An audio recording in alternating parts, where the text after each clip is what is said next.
It's almost a cliche that AI can feel like magic. But what can magic itself, literally magic tricks, teach us about AI?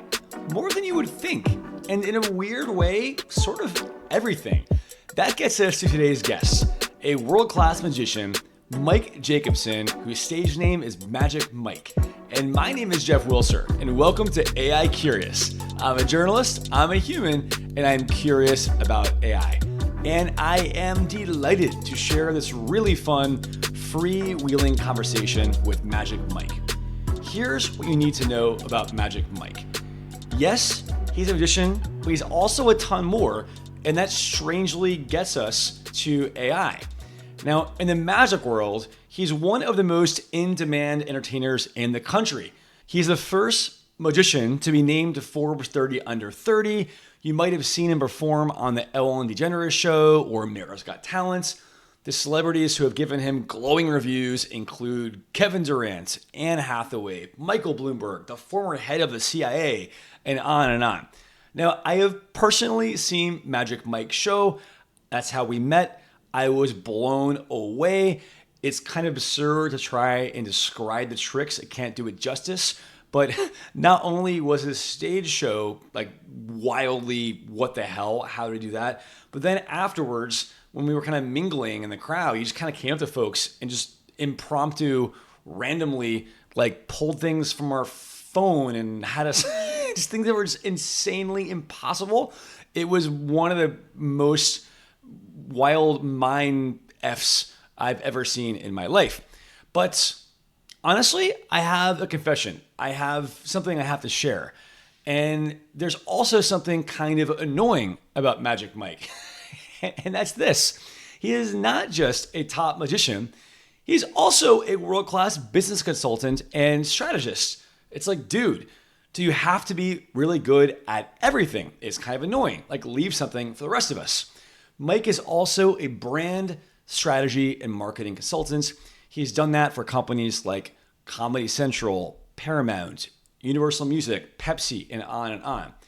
And he is also, you guessed it, now very much involved in AI education. And this gets into the guts of why Mike is on the pod today. For starters, I think you'll agree very soon, Mike is a very entertaining and likable guy. If you had a dinner party, Mike is the person everyone wants to sit next to.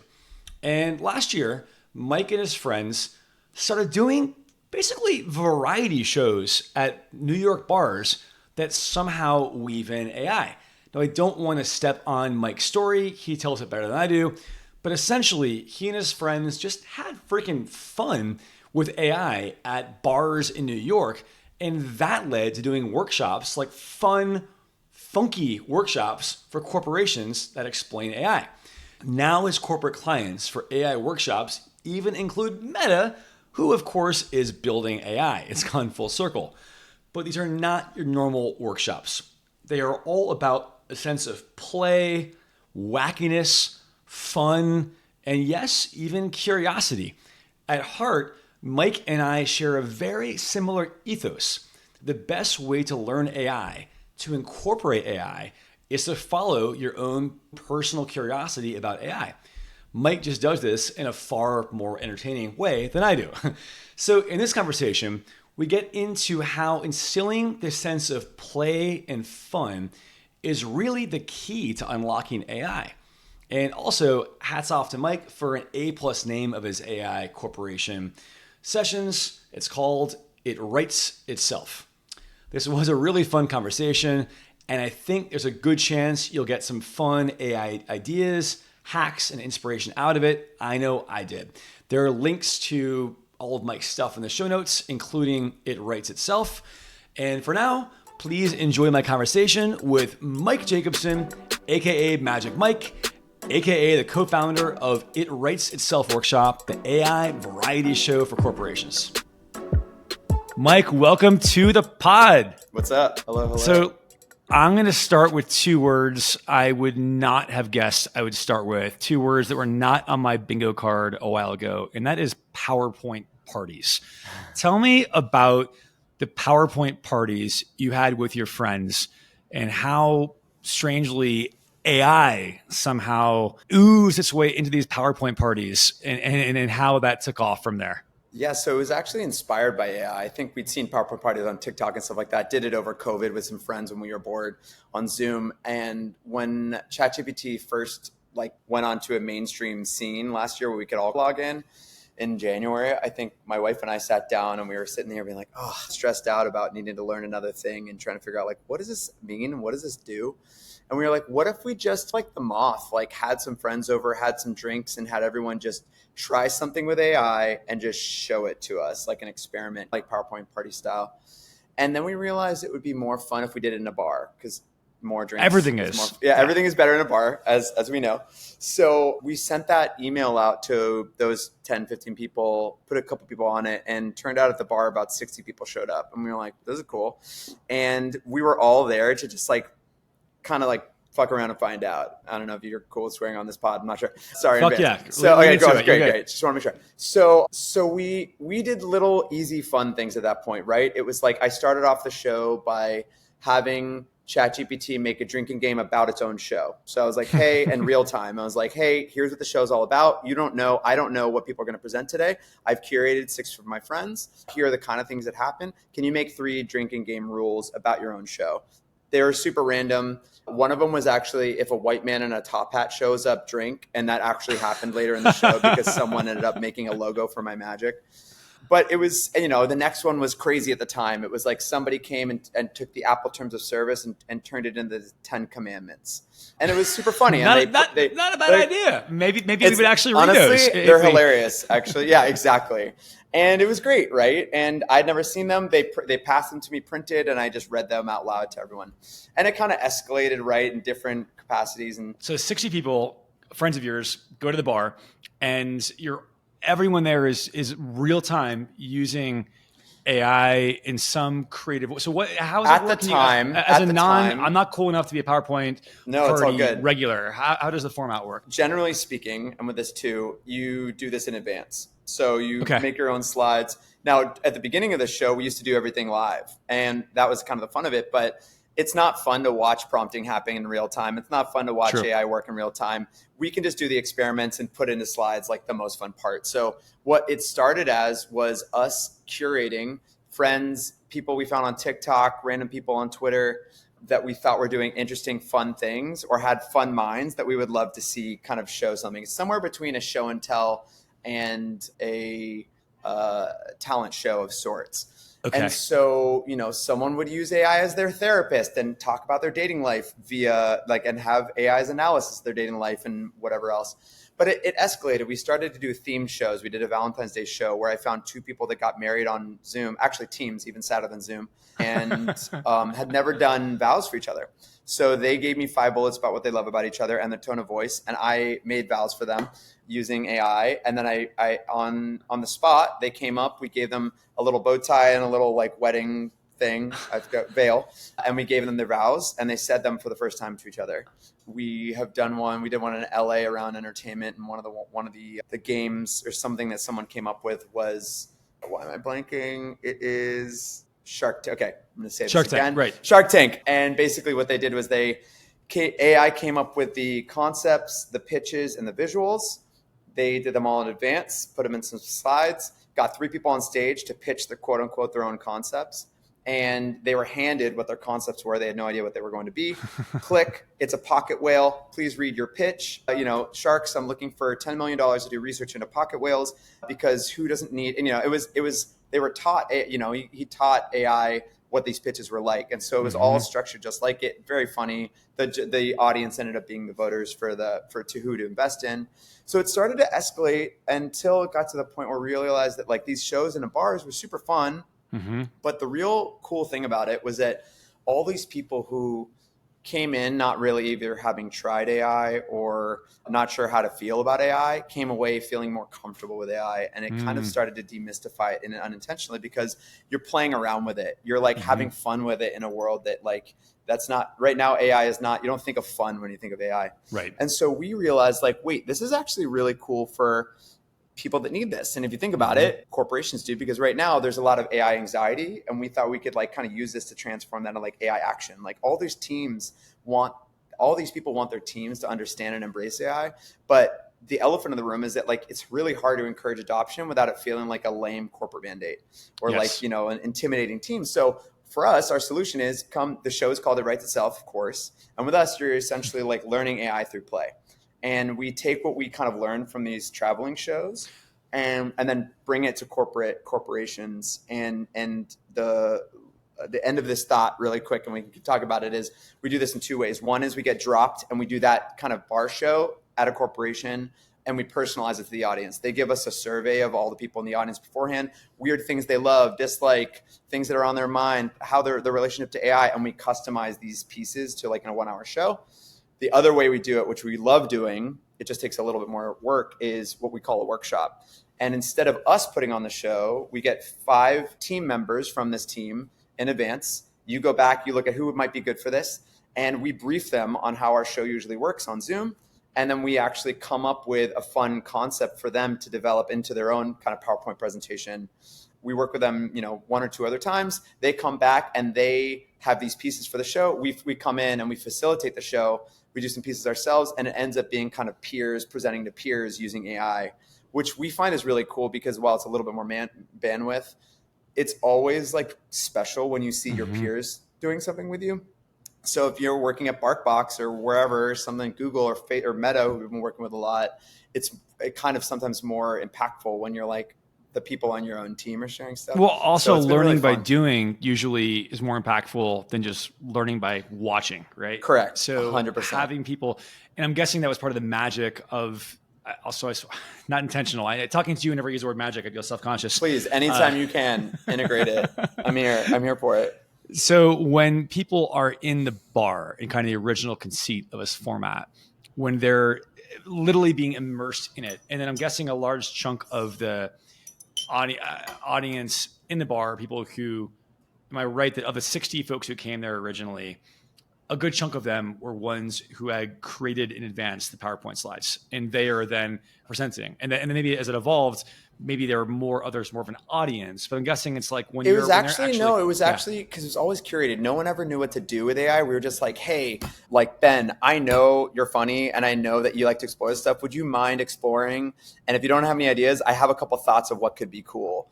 And so it was usually our friends, and it was 5 or 6 people per show. And then, but after each show, someone would come up to us and be like, oh, now that we've seen it, I would love to show something or try something next time.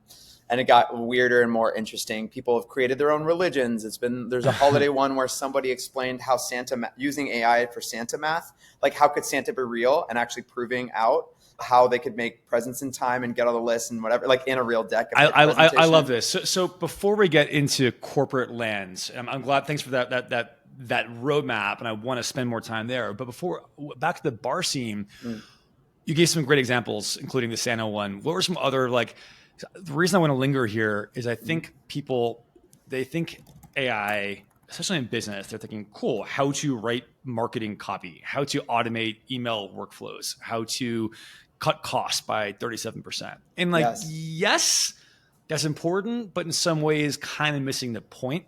And I think that experimentation in play is really important in both in a surface level and deeper level of thinking about how AI can be interesting and useful, and both intellectually interesting, but also, holy shit, this really can change the way that we interact with the world. So I think it's worth kind of lingering in some of the funkier, weirder things you guys did and saw. So tell me, what were some other, whether it's you or your friends, you saw so in the bar? Happy to talk about it. Yeah, we have so many fun ones. Tell me a little more of the fun stuff. One of my favorite ones, I mean, there's so many. Forbidden Love Affairs was really fun. We basically had AI build out a tabloid story from like love children and leaked voicemails and everything between Pete Davidson and Betty White. And so you can imagine how that escalated. One of the other ones I'm just reading actually off our Valentine's Day show was Show Us Your Cards, where we had AI make Valentine's Day cards and put them head to head with the ones made by humans because they're always so bad, and audiences had to guess which was which. That format, actually, bot or not, is kind of what that's kind of evolved to. And what we've done in both regular shows and corporate stuff is my favorite probably concept so far, which is it's sometimes bot or not. It's sometimes called Bot Ones, a play on the game Hot Ones. Mm-hmm. And basically what we've done, it's kind of like the Newlywed Game. And so the idea is we get somebody and their partner's information in advance. We contact their partner, ask them 10 questions about their relationship. And then in person, we have 5 questions that are now on one at a time on screen. What's the key to a successful relationship? Is it A, communication, or B, consistency, whatever. And then we go, Jeff, which one did your partner say in reality, or which one was a bot, Yeah. And basically you get to see these people sweat on like which one was their partner and which one was not. And it escalates. And so far everyone's beat AI, but only by like a point. Amazing. And so how about the Valentines Day cards? Who did the humans win or the AI win for Valentine's Day cards? That was a good question. We had a couple come up and they had to play against each other. And I think the one human won, one human lost, I think is where it came down to. We had another one. That was so fun. Was we found a writer / previous comedian who writes for WWE Raw, and he has been there for 2 years in an environment that usually has people stay for like 2 months, right? And then they get kicked out. And so this was early on before the talk of it being, helping for scripts and stuff. He went in and he had to do some big WWE promotion for 2 weeks from then on, when some big celebrity that I forget right now, it was one of those 2 brothers that everyone hates with blonde hair who used to be creators and have YouTube channels, but I'm blanking at the moment. Anyway, they were going to be on, one of them was going to be on WWE. And he was like, well, what if AI wrote this episode? Because the thing with WWE is there's only 3 like storylines. One is I hate you, you hate me. One is I'm better than everyone. And the other one is like, you've never seen me before or something like that. So he put those in, created a script, and then did some storyboards for it and did the voiceover with AI as well. And basically built out what WWE would look like from AI. He ended up pitching that to the real show, and it used a clip of it, which we also saw the real clip, which looked pretty close to AI, which is pretty funny. And amazing. Yeah, that was a blast. We've done like the 1960s dating game with AI as well, where somebody came up, we put some information about them, and each round we had, put a mask on her. We had 3 guys come up from the audience, and we had escalating questions for a round where each one was like, I think we gave them a character like, now you're like an angry protective brother for Raina, and you're asking questions to these 3 random dudes on stage, and then like it would write some questions that were like, and in real time at this point. So those are like some of my favorite ones. What surprised you during this kind of era of yours, the AI variety show era at bars? And hindsight, it's tragic. I have so much FOMO retroactively that I was not there for these. This is so up my alley. We hopefully will do it again, but now we're just like making money in corporate, so we're like, let's just do that. Right. Don't do it for free anymore. Yeah, exactly. So, but before we get to the corporate side of things, what surprised you the most about what AI was able to do, or how AI was able to help boost or juice creativity, if you will?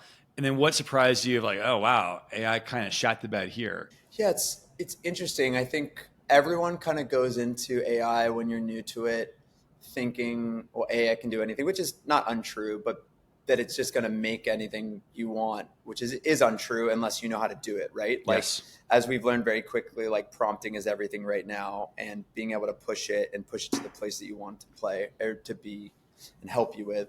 I think what we realized pretty quickly, even in the first show or 2, is what everyone now knows, which is like AI is pretty bad at comedy unless you're giving it a head start. Like you need to give it direction, just like every prompt in AI. Like it is going to be bad if you ask it to write a joke. But if you say, I have a beginning of a joke and I have an ending that I want to say something about this thing, but it doesn't really like roll off the tongue. And I'm saying it in 3 sentences right now. And I think it'd be funnier to do a pithy way to do it in 1 sentence. Go, give me 5 options. It'll give me likely a good answer to that. I think what we found, what was really fun too, is, this might be obvious, but you kind of needed a concept going into this. Like when we told our friend who was interested in religion, I told him about this idea when I sat there and I was like, I had an edible one day and I started talking to AI asking if it could create its own language. I was like, can you just respond in your made up language? So I started responding, but I didn't know what it was saying. So I was like, can you translate the language for me real quick? So I started translate. And then I was like, well, can you give me like, what are the rules in the language? So then it started giving me the rules of the language, and in real time it was making this language. And I was saying that whole thing to my buddy who likes religion. And I was like, what if I have a prompt, I have an idea for you. Like, what if you could create like the world's best religion, combining all the best feats, and like, what would a sermon look like? Could you end this thing with a sermon and with a thing that we all repeat back to you? And he was like, got it. And so just like in prompting where you're like, you need to say like, I want you to think like XYZ first and go into it. It was pretty clear pretty quickly that like we get the best stuff when we're pushing on it, and we have kind of like an interview or a podcast or like a documentary where like, if you just go in for an interview and you don't know what you're doing, you're not going to get as much when you have like an idea. I don't know if that totally answers your question, but it was like the first thing that came to mind. It does. It's great. And also, there's good low-key, really good prompting advice. And I want to get to more prompting a bit later, too, because I know how much you've played around with this. On pivoting to the corporate worlds, but even, I mean, you're the rare person who can make corporate life fun, right? So you guys bring the fun to these corporate workshops. So talk a little more about the format of what that looks like. And so also, what kinds of companies, to the extent you're able to share, what kinds of companies have you worked with? And what does it look like? So is it like a cafeteria? You guys, corporate auditorium. You guys are on stage and then do a song and dance. So what's the format like? Yeah. So it's everything from, we've done 25 person groups to 200 person groups. Mm-hmm. And I guess I'll start with the format, which is like the TLDR of what I don't want to repeat myself too much, but there's two versions. One is the variety show where we get dropped and we curate our own show custom to the group. The other one is the group show where like they have volunteers in advance and we go. So indoor, so indoor one, the one where it's your show. And I guess what I'm also trying to get at is what type of, like I could see in the bar wacky format, it's like everything's fair game. It seems like the only goal is entertainment and fun and whimsy and creativity, right? As it should be. In the corporate setting, I imagine you want a good dose of that. That's part of your secret sauce is we're fucking around here. We're having a good time. I'm guessing also though, you're hoping people tease out some takeaways of, okay, I now see how my third quarter inventory problems can be solved, right? Yeah. I mean, it's funny because we start the show where we always go like, look, we're not AI experts, we're AI explorers. We're normies doing shows for normies. When we performed at Meta, which I'll explain in a second, like that was like the opposite. And we're like, we're the normies. You guys know how AI works. You don't know how AI works. Yeah. But I would say the tip of the spear is entertainment, right? It's like, it's edutainment, which I hate that term, but it's true, right? Mm-hmm. Beneath that, it's like skills building and team building. So inherently it's skills building because it's like normalizing AI and hopefully getting people inspired to use it who haven't or have only dabbled. The other side of it is learning about your peers in some capacity. We either reveal that in our own pieces or the people who are showing stuff. So on one side of the spectrum, you've got the teams like Meta, who's actually we're doing one in Chicago on Wednesday. We did Meta Connect on their HQ, which was big for us a couple weeks ago. And that's everything from taking a smaller, their AI is so big at that company right now. So that's everything from on the smaller scale to doing an inspiring, we did it for their AI comms leadership group, which was like 35, 40 people, where they're trying to make AI for normies too. And they're trying to figure out like how do they do that? And so we did half fireside chat where we were like, here's the 3 things that we've learned in the show to make everything fun and interesting for people. The other side of that, we're like, here's some examples that were custom to you guys. But then at Meta Connect, that was 200 people, us kind of being the end of a different fireside chat and us entertaining these people. And what was so funny about that part is I think our wheelhouse theoretically was like super AI normies, right? People who are a little scared of it or timid about it or not sure about it because we can normalize it. But what was so cool about that and our first time really doing it for experts is they had like more fun than normal people because in a world where they're wrestling with AI, they finally got to play with it. And like people came up to us taking photos after. We were like minor celebrity. It was so cool because they don't get to play with it. They don't have to have fun with it. And so in between that we do a lot of ad agencies and marketing and brands that are want to have fun. We did RGA, we did their creative offsite. Mullen, McCann, Deutsch, IPG had this big day, FCB, huge. And then on the other side of that are people like the Farm Credit Council of America, which I didn't know existed until we had this. And basically they represent all of the farm credit councils, the banks that fund farms across America. And they have one day every year, one offsite. Do a lot of offsites, a lot of like kind of meeting, day, 2-day meets. All these offsites right now are about AI. So we're like in this interesting place where like they just want something fun in that day that's not just a happy hour. You're kind of in a perfect moment in the world. I mean, this and we don't have it forever. It's like, thanks. I know we're trying to capitalize. I feel like we have a 2-year window or something.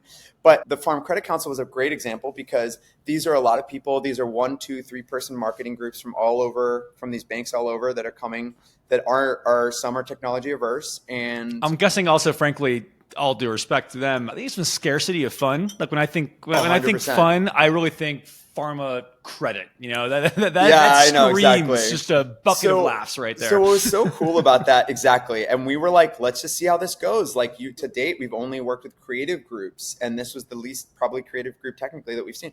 The people that they gave us in advance were so awesome and so game, and they all created such cool stuff. So like one of the ones that I loved was this woman who grew up having sheep. I think she grew up on a farm, and she wished she could have a sheep now, but her husband would definitely never let her. So we were like, what if, and she was a comms person. So we were like, what if you created a comms campaign to convince your husband that you should have a sheep as a pet? And so she made this 15-minute presentation using AI, inspired by AI, and using little pieces of AI to like, here are the 5 tactics you should do to convince your husband.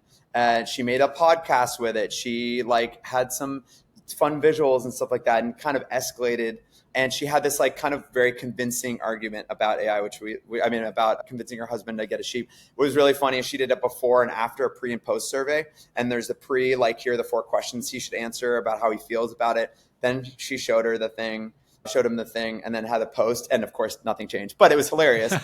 But the other one was like, you know, we talked to someone in that group that also lives the age-old conundrum of, in her relationship, the biggest challenge is what to eat every day for dinner. Sure. And so we showed her and helped her create a GPT that was just like a couple dinner maker. She was a cooler name, forget what it was.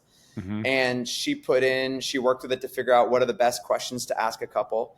And it would essentially shoot out 5 days worth of food ideas, including your recipes and including what to buy at a grocery store on Sunday before. And she followed that for a week and basically had a presentation about her results. And she did, you know, out of 5 stars, how her thing was, and showed a picture of it and showed the recipe. And it was the thing that everyone at the group could then, you know, they use a QR code, could access themselves.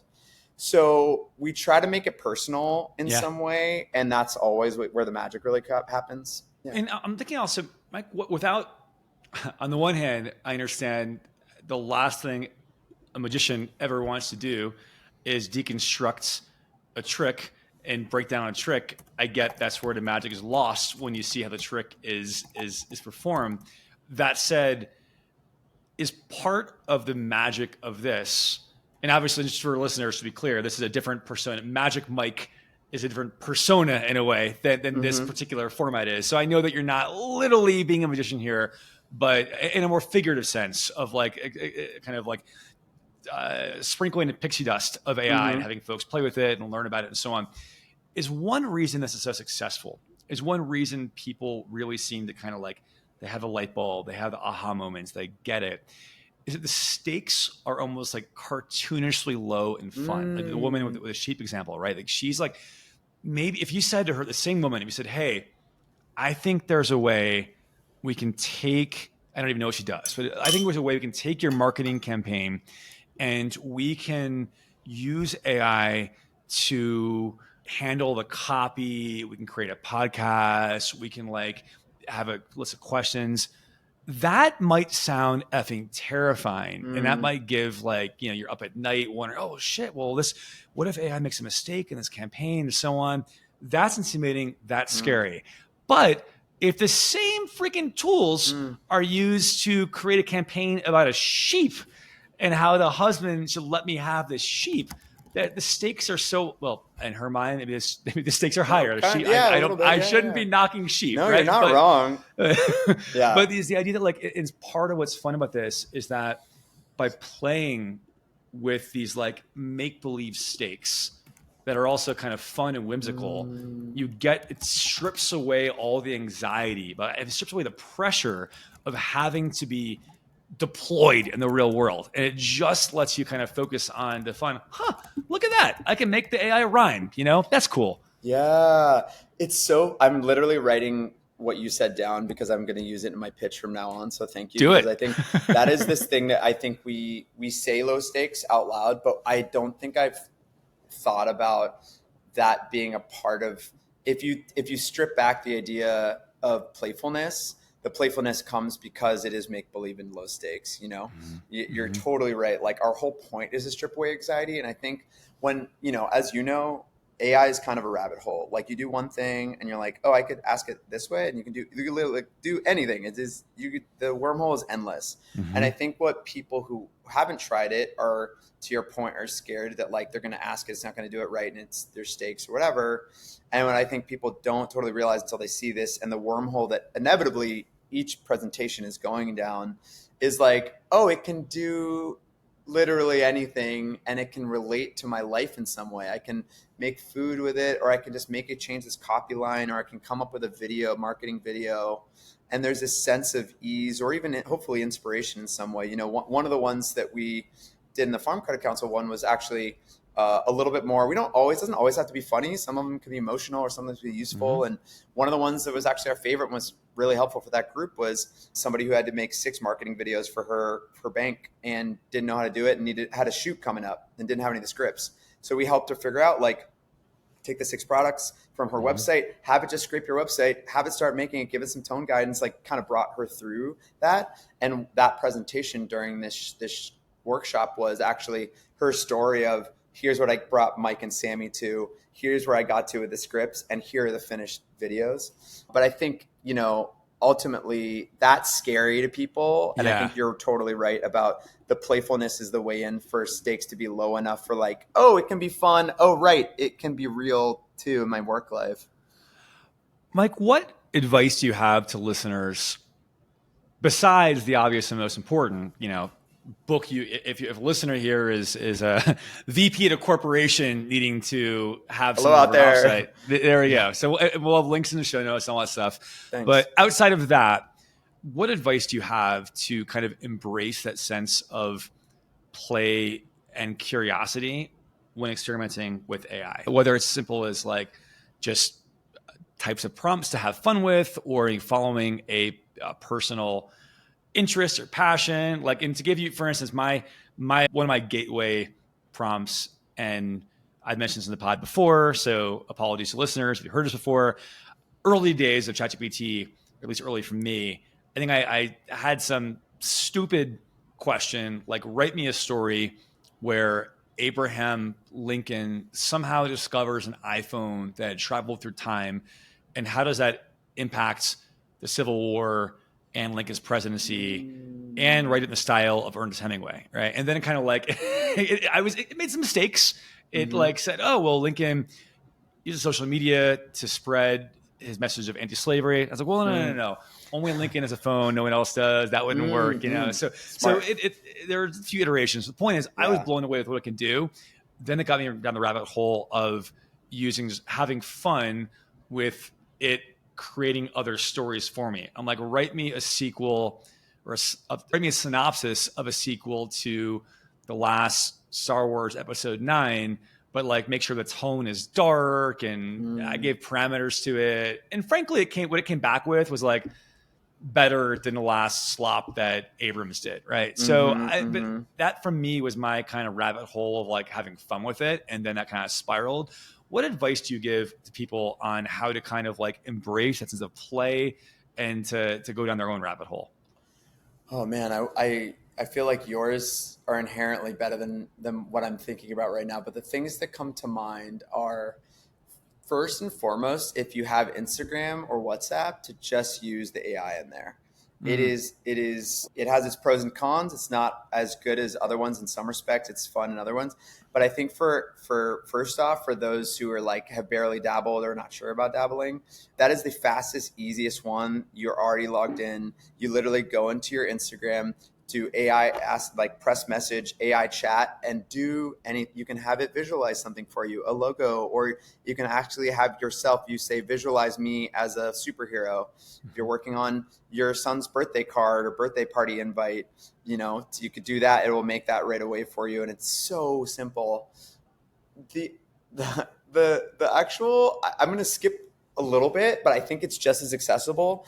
The two things right now that like blow my mind in its ease, and I don't know how applicable this is to our audience, but we'll see. Sure. Number one, I imagine you've played with Suno, the music maker. Go in there and in 30 seconds, you can write kind of a banger. It's incredible. It is this one of my favorite things if you're trying to just like, text is text always. And of course, like that's part of the challenge too.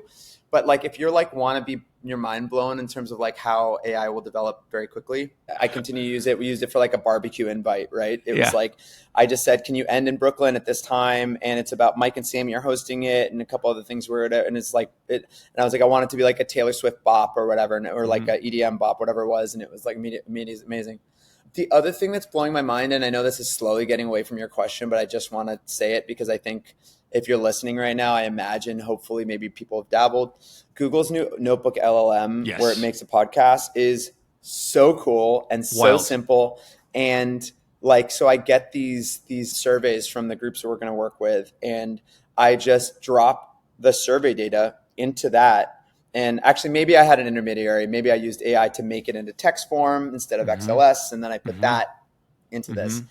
3 minutes later, had one of the most charming, like 12-minute podcasts that brought to life all this data in a way that sounds like NPR. You know, you kind of heard it. There's like laughter and quick quips and jokes. And it was like, it also blew my mind. And, you know, they're positioning it as a way to learn things, which I think it can.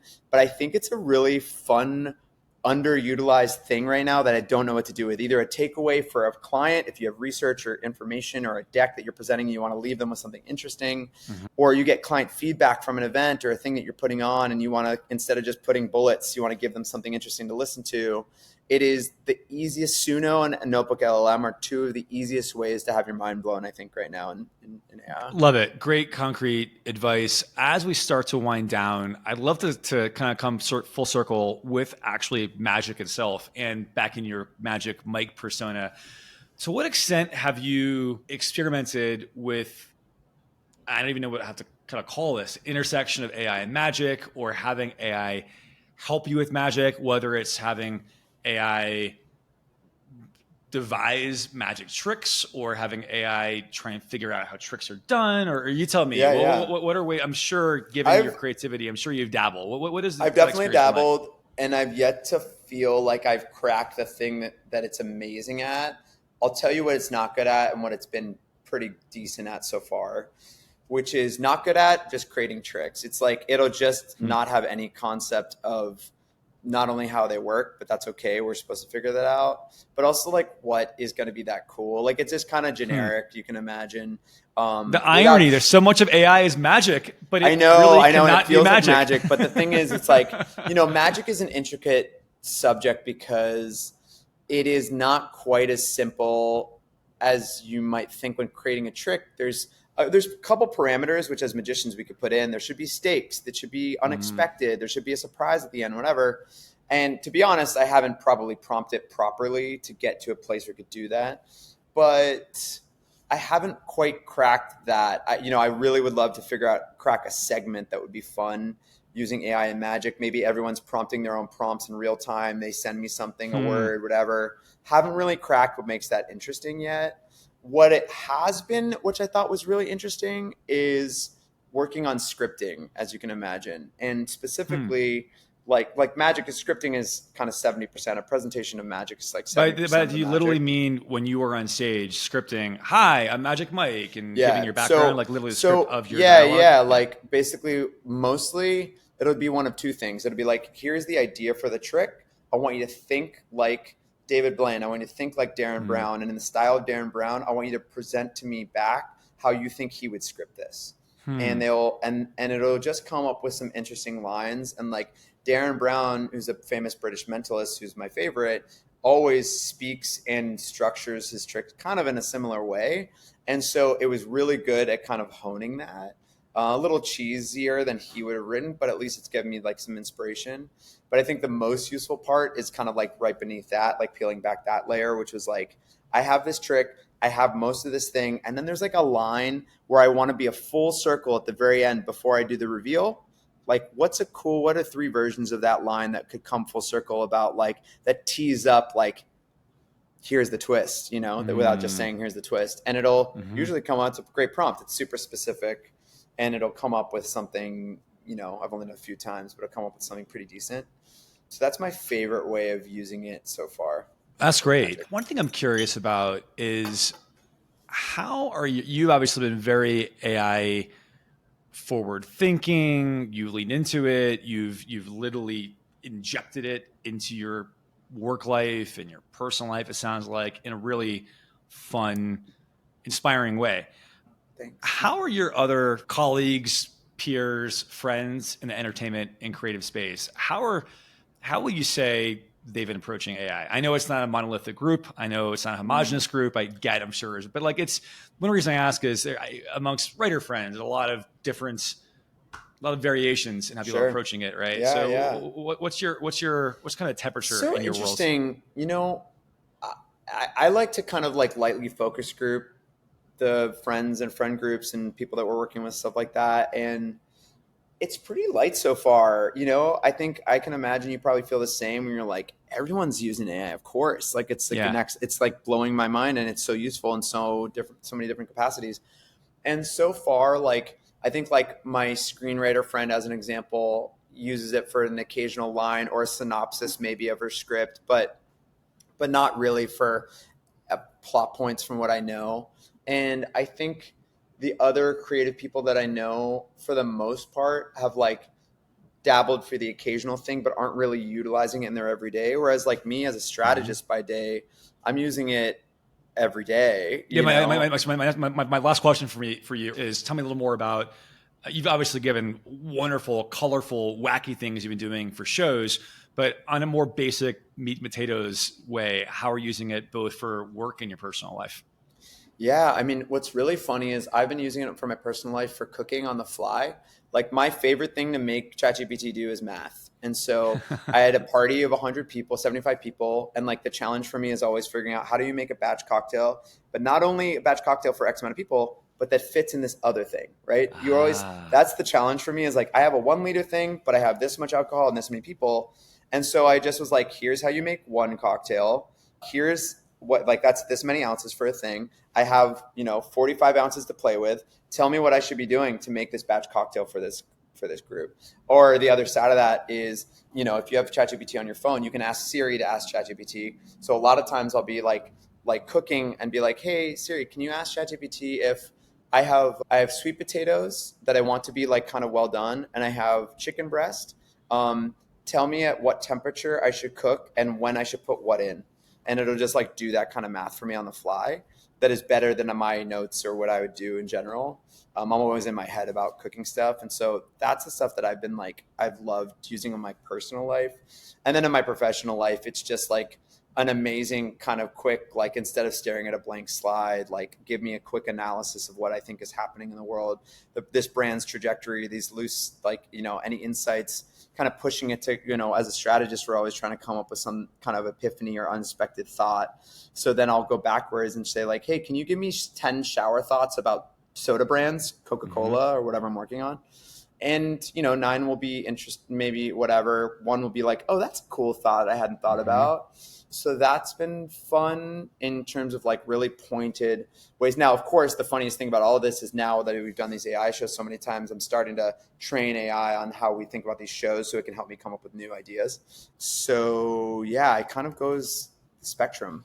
Love it. You can use it for anything. So it's like that's the weirdest part, is like the second you use it for one thing, you're like, oh, yeah. I guess I could go deeper. And then I guess, oh, actually, I don't even know how to phrase this. I could open up another tab of AI to make me phrase this properly for the first tab so that it knows how to, you get. The wild thing is, and we're just beginning. The crazy thing is, people are saying, oh, the hype train's been for, like, yes, a lot of hype, but also we're still at, I think, pretty early innings in all of this stuff. It's wild. Your window is Wild plenty West. long enough. Yeah. So This has been awesome, Mike. Thank you you gave some gems of very useful, practical ideas. Really enjoyed it. Best of luck in all of your 37 different ventures. Thank you. Thank you very much. Show notes. And I hope I'm in town for your next variety show at a bar. Sounds amazing. Thanks again. Thanks so much, man. Well, there you have it. Thanks again so much to Mike Jacobson, aka Magic Mike, the co-founder of It Writes Itself workshop for AI. Links to all of that in the show notes. If this is your first time at AI Curious, please consider subscribing, liking, commenting, forwarding it to a friend, all that good stuff. Thanks again, and we'll see you next time.